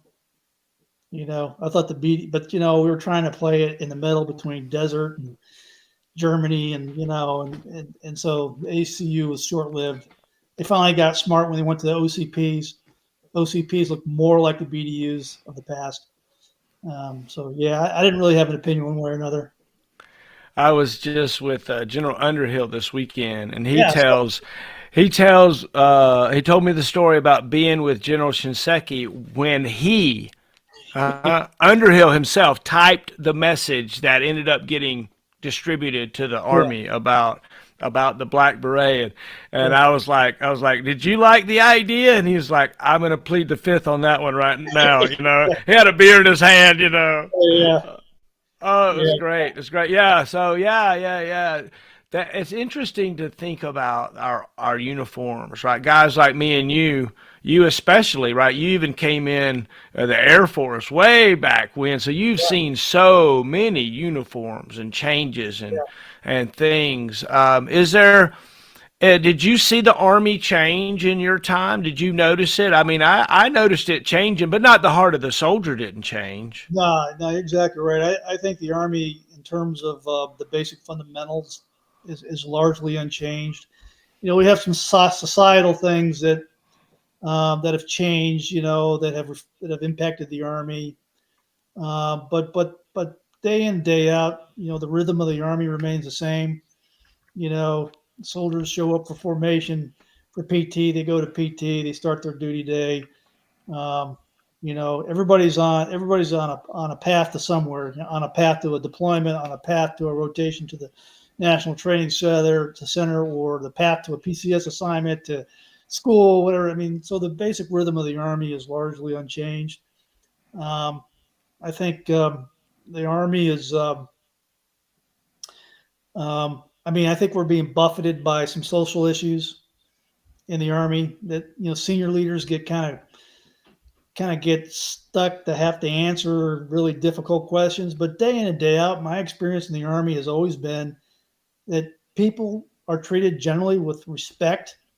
Um, they're treated with dignity. And when they're not, right, they're revealed and actions are taken. Now, I'm sure there are many people out there who say, well, in my case, that didn't happen. And they would probably be correct. The Army is not a perfect institution, but on the whole, it does a really good job of selecting and promoting the right leaders. Um, Sometimes somebody slips through the cracks, but Yeah. by and large, the Army does a pretty decent job. I think our Army today um, is probably as lethal an Army we've had. Given the experience that we have with OIF and OEF and the operations that subsequent to them, I think the Army is a very capable Army at the lower echelons, brigade and below. The Army is regaining its competency to be able to fight as divisions and corps. And that's what I do today in my current work. I retired from the Army 3 years ago. I did some stuff with industry. I went to Saudi Arabia worked over there for just a short period of time. But in the last year, I've become an Army senior mentor. And so I'm a intermittent special government employee, highly qualified expert that goes and supports warfighter exercises, division and corps warfighter exercises. That's what I do. I did Fifth Corps over in Germany in the fall. I was supposed to do 82nd here coming up pretty soon, but they went to Ukraine, so that's off the table. But yeah, that's what I do now, and what I've learned because I'm still connected to the Army. We still have a great Army. It's a very lethal Army, and if things go bad in Ukraine and things get worse with NATO, and our Army gets called to go to support NATO, I feel confident that we have an Army that's capable. Oh, absolutely. Absolutely. Absolutely. So, all right, get ready. You're going to cheer with me. Ready? Hi, Matt. Hi, Matt. Hi, Matt. Hi, Yeah. Matt. Tell me about that transition. You talked about you first time you stepped into an engagement control station, you were a brigade commander. That's wild, right? Yeah. Yeah. So I wasn't selected for brigade command in the primary zone. I was an alternate. I was activated off the alternate list to go into brigade command. And boy, the best news of all, you got activated to go take command of the 108th 88 Brigade, Fort Bragg. I mean, replacing Jeff Underhill, an icon, you know. And I was like, man, I don't know what happened, but somehow the grace fell on me, and I get to go command the 108th Brigade. And so I go to Fort Bragg, I take command. Underhill had already left 3 weeks or 6 weeks earlier. He was gone. Rob Lyons, was the acting battalion commander, and or acting brigade commander, and so I took command. And okay, so I got 2-page battalions, and I've got 244 out at Fort Campbell, an Avenger battalion. I didn't have any problem with Avengers, but the whole Patriot stuff was new, and I was like, okay, so I needed some Patriot 101. So they got me one of these Patriot Top Gun guys who came in my office like a couple hours every week and started taking me through Patriot 101. And I couldn't tell you about tab switches and or tab indicators and switch positions or anything like that, but I learned enough, to be to know what right what right looked like. All I knew how to do was follow the .86 and train. Right, just follow .86. Follow them FM. Right, don't make stuff up. Don't cut any corners. But that was easier said than done. But Amen. I learned and got competent enough to be able to employ the weapon system properly. Uh, The other funny I, thing is we go in the 108th Brigade, right? So I went to airborne school in January of 1986. So I had 5 jumps there. My 6th jump, I had been 24 years as a commissioned officer, right? Fort Bragg as brigade commander. oh That was my wow. 6th jump. So, Oh wow. number 6 was left door, right? Number 1 jumper, right? With Lincoln to the left of me. Oh, that's great. So look, Lincoln's an airborne legend. Jump master extraordinaire. He's the one that taught me the Stinger Avenger transition course. He took me from being a Vulcan to an Avenger Stinger guy, and he did a great job. He was selected by the Army for greatness years before you grabbed him up. Yeah. He is a wonderful, wonderful guy and a leader, and I can't wait to talk to him. He's agreed, but he's like pushed a couple times. He's like, go on vacation. I saw him in January. I was there at Fort Bragg. I was doing something with the 82nd. We went out to lunch. Oh yeah, oh yeah. What a fine American, and what so many fine Americans we had right around us continually. Just absolutely amazing. Do you Would there be a time like if you could just go back, right? Just boof back in and spend a year somewhere and it not affect anything, you just do it over again. What year would you go back to? Do you Oh, know? I'd say uh, I would love to have been a battalion commander again. Even Right. though I was Yeah. unaccommodated, so it was hard on me personally. Um, you know, that was just a fantastic experience. Um, because when you're a lieutenant colonel and you get selected for battalion command, first of all, that's a great honor. But it's really the first time in your Army career where you have a staff that works for you, where you have a command sergeant major who becomes your teammate. You know, where you're given a lot of authority.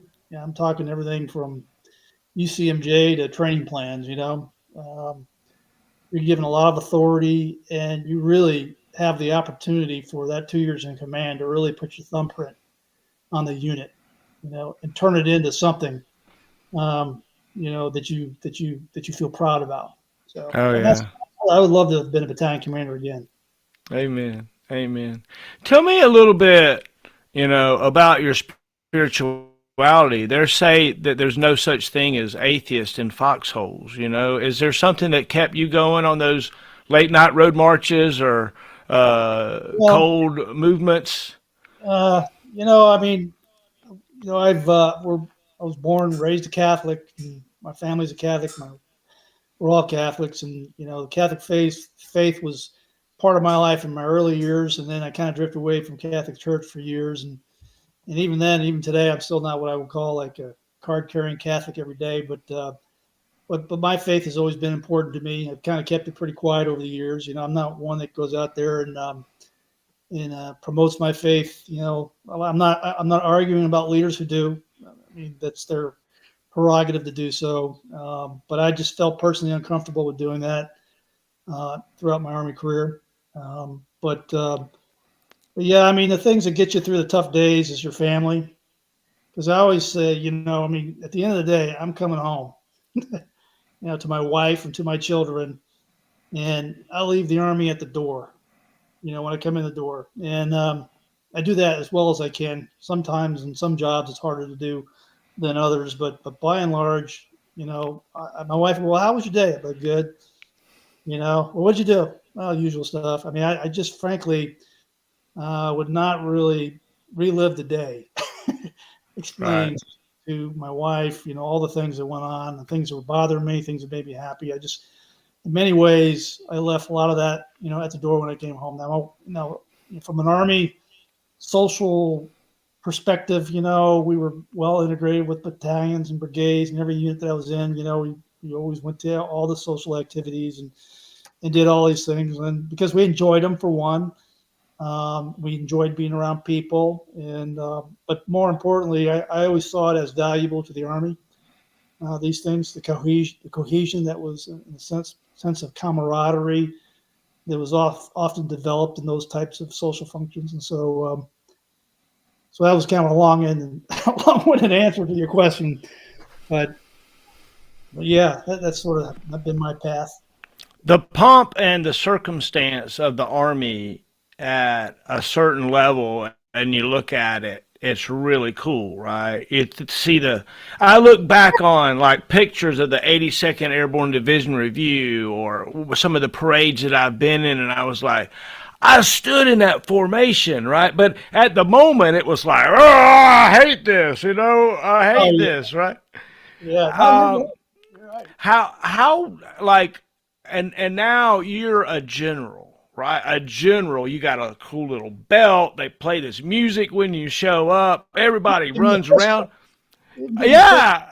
And you got a personal aide like that attends to almost every need. Tell me what an honor that was. That's just gotta be amazing, right? I was unbelievable to me, to be honest with you, because I was enlisted in the Air Force before. I got commissioned kind of late in the Army. Um, I never was a below the zone officer. I was always due course. I didn't get selected to any schools, fancy schools or anything like that. I got selected for brigade command off the alternate list. So my path up to becoming a general officer was not the path that most general officers have taken in their careers, and so I got really, really fortunate. I mean, timing, you can't underestimate the importance of timing about things. Um, and so for me, I mean, I came out of brigade command. I went to Fort Sill to be the assistant commandant. which was a good job, but it was not the prime job that you go to if you're there, if the Army's teeing you up to be a general officer. So I didn't have any sort of illusions as to me being selected to be a brigadier general. And then they sent me to the Pentagon.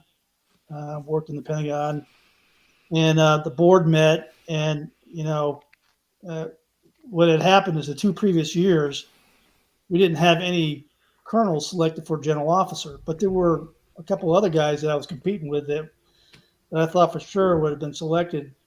But lo and behold, out of the blue, I got selected, and I was surprised. At this point, I had 29 years as a commissioned officer, which is Wow.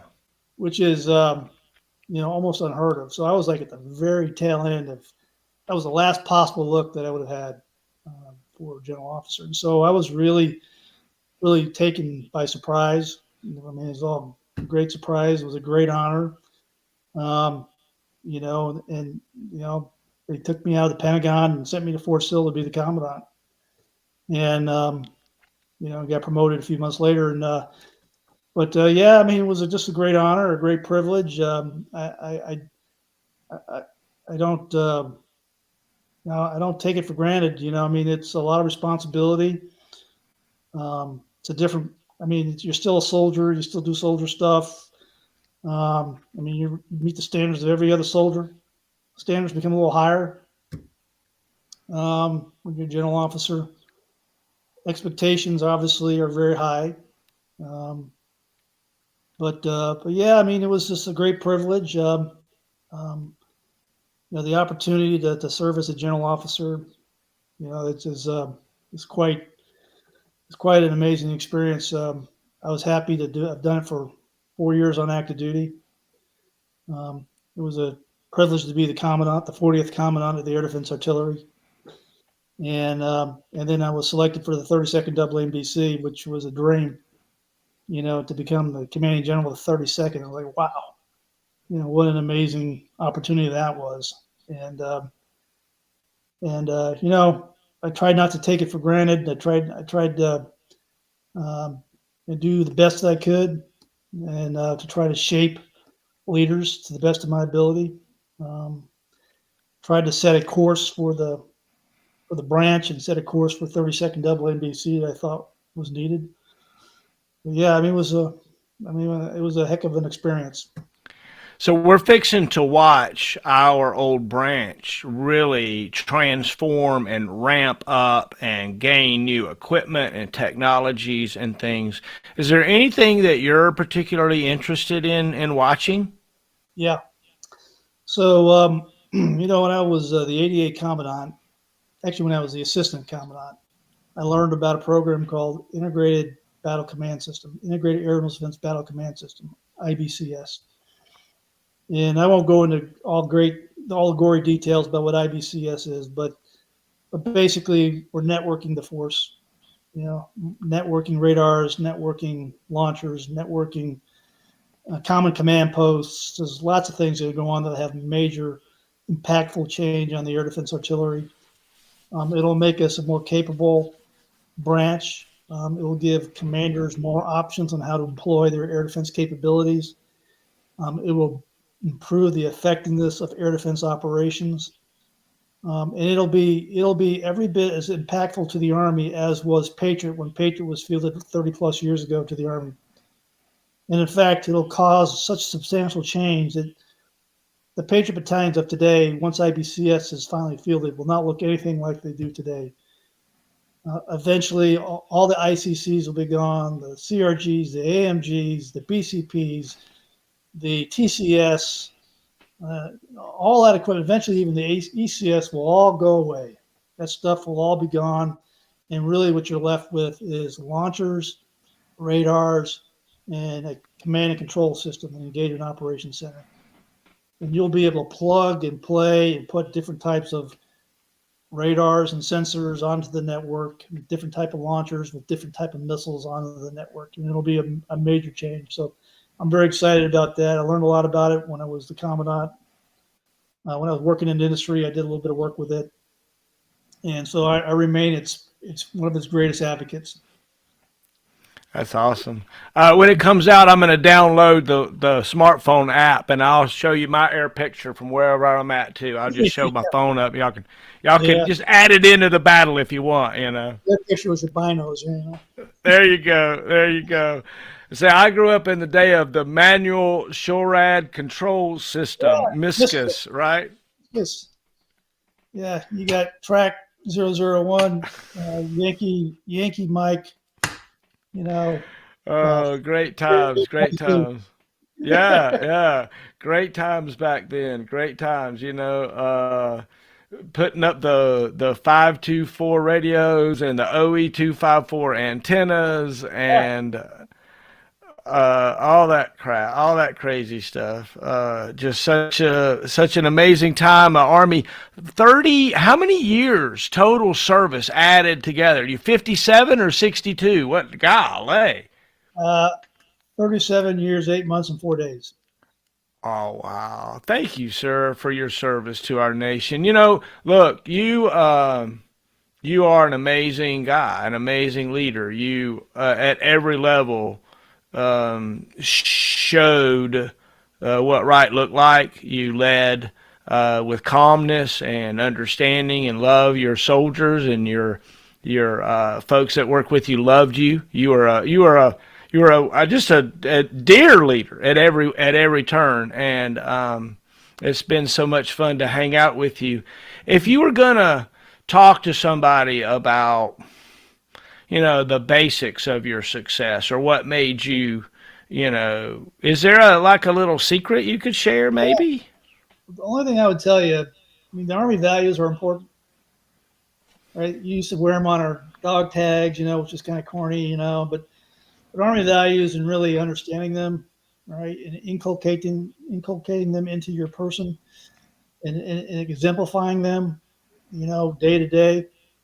And you don't want to make a big deal out of it, Don't be out there spouting them all the time. But the bottom line is try to live your life, your professional life, anyways, in accordance with Army values. But what I tell most folks is that I used to say this when I was on active duty. I said, look, regardless of what you're put in charge of, if you're in charge of a platoon, a battery, a battalion, a brigade, whether you're officer or enlisted, make every unit that you're a part of better because of your leadership, right? And don't worry about the OERs or the NCOERs. Don't worry about the awards that may get pinned on you. Just worry about how you're regarded when you leave the unit by the soldiers that you were placed in charge of, right? Were you a memorable leader for good reasons, or were you a memorable leader for bad reasons? Did the unit that you took charge of, is it better today than it was, when it was handed to you? And if you can kind of go through your career and do that personal AAR after every job that you do, and you can honestly say, I did my best, and I think the unit is better as a result of my leadership, then you've had a successful time in the Army. And so try to keep it simple, Try to keep it simple. Amen. Well, I'm here with the General, Brigadier General Christopher Spillman. Sir, if you could think about maybe take us out of here, call us to attention and give us a hand salute, and I'll give you the last word, sir. Okay, well, Will, again, thanks very much. I really appreciate this opportunity to let an old guy like me, I really am old, talk about, the fact that we spent, I don't know, better part of an hour plus more talking about me is probably a bit odd for me, but I appreciate the outreach, and I really appreciate what you're doing about reaching out to a lot of these great NCOs and officers that have led our branch for many years, and I appreciate that. And I wish you all the best as you go forward with this endeavor. But yeah, so I would just say, everybody, call everybody attention, and I wish you all the best. And hey, I'm on Facebook. Reach out to me, send me a note. I'm happy to chat with anybody. Oh my gosh, thank you, sir. I appreciate it. I'm here with the General, everybody. We're going to play some ruffles and flourishes here. See if we can't get them to come up. There we go. Ruffles and flourishes. Here's our valued supporters on Heroes I Know. Thank you so much. We appreciate the donations. Thanks, sir. We appreciate it. Thanks for hanging out with us. We love you. Thanks, Will. Take care. Amen.